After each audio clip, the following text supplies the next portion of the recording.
1994. The phone rings on a Sunday afternoon. My brother has something to tell me. I have something to tell him. And now I'm asking you to sacrifice once again. In the previous 3 years, I had made 3 fundraising films for the Archdiocese of Newark that helped them raise over $100 million. And even after Paul reveals to me his whole history with Birmingham and his suspicions regarding McCormick, I have another little Joe, good God, guilt moment. I mean, I'm actually happy to hear that Paul is only asking for therapy, that he doesn't want money from the church. How much do we need, and what exactly do we need this money for? Because money's got nothing to do with it. Well, we must raise $50 million. It was just one bad priest, one parish. I jump on the Boston train to the Boston Public Library. I feel my heart skip as I scan the faces of this photo. St. John's Seminary, 1960. There's Smiling Joe Birmingham. And there's John B. McCormick. And this was just the beginning. Birmingham and McCormick graduated from St. John's Seminary the same year. Birmingham went to Sudbury. McCormick came to St. James in Salem, and then about 4 years later, Birmingham shows up in Salem. They're in the same parish together for a couple of years. Birmingham goes to St. Michael's in Lowell. He was in Brighton at St. Columbkille's. Then he went to St. Anne's in Gloucester. St. Anne's was literally less than 4 blocks from where I was living. It would have shocked the hell out of me, I guess, if I'd seen him. May they remain faithful to the Holy Church. It turned out that McCormick, he was in charge of personnel when Birmingham was sent to become pastor of St. Anne's. The trials of this life. He wasn't just sent to Gloucester, he was made pastor. It stands to reason that the head of ministerial personnel had to be involved in making him a pastor, or at least knew about it and didn't say to somebody, back in 1971, this guy was accused of molesting kids. He's been moving from parish to parish, and maybe we ought to check and see what went on there. It seemed clear that this organization was protecting him.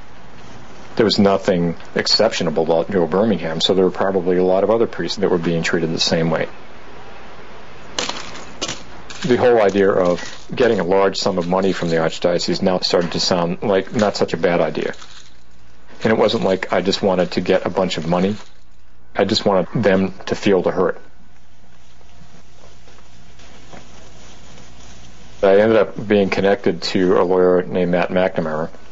And he advised me there is a statute of limitations. And the start date on it is when you first recognized that this happened to you and that it had harmful effects upon you. And so if you're going to do anything, we need to start acting now. On top of that, there's this statute of charitable immunities in Massachusetts that says that Catholic Church is a charitable institution. If you bring them to court, the maximum penalty that they could be assessed would be $20,000. Unless you can prove that they were willingly and knowingly negligent.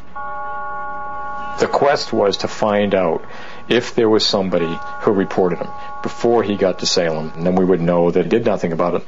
We sent him over to Salem, and I got molested there. I got the idea to put ads in the newspapers in each of the towns where Birmingham had been stationed. We had my sister and her husband from Oregon pay with their credit card so that it couldn't be traced back to Paul. Just this little ad that says, "Do you remember Father Birmingham?" And then we got the street address, thanks to you, in New York. Paul was convinced that we wouldn't hear from anybody. December 1994. Each day I check the mailbox. Cold, metal, empty. I'm almost relieved. The next day. Paper. Birmingham's first assignment, Sudbury. I wish Paul was here to do this. Sudbury. Yes, I do remember Father Birmingham. If your intent is as I suspect, I can probably be of assistance to you. It was so easy to uncover people that Birmingham had molested that I thought, man, this thing is huge. Salem. There are several of us St. James classmates from the mid-60s who had close contact with Father B. Could you give us some information regarding what has renewed interest in the man who had a hand in our development during junior high? Some of them wrote letters and said, I know Father B. What do you know about Father B? are you looking for what I think you're looking for? Lowell, who are you? What would you like to know? I remember him very well. He's been dead about 5 years. Thank God. And then there was a guy in Gloucester. Gloucester. Yes, I do remember Father Joseph Birmingham. He would get me out of school to counsel me in St. Anne's Rectory, his private quarters. Is this concerning what I think? I knew this kid when he was a kid. I got in contact with a number of different people who then would turn me on to their friends. Sudbury. Father Birmingham did attempt to molest me on more than one occasion. The 2 incidents I remember occurred in the rectory in, I believe, 1963. I remember the year based on the car he was driving at the time. A black 1963 Ford XL with red bucket seats. Once in the rectory, we went to his room where he began to molest me. He was interrupted by another priest.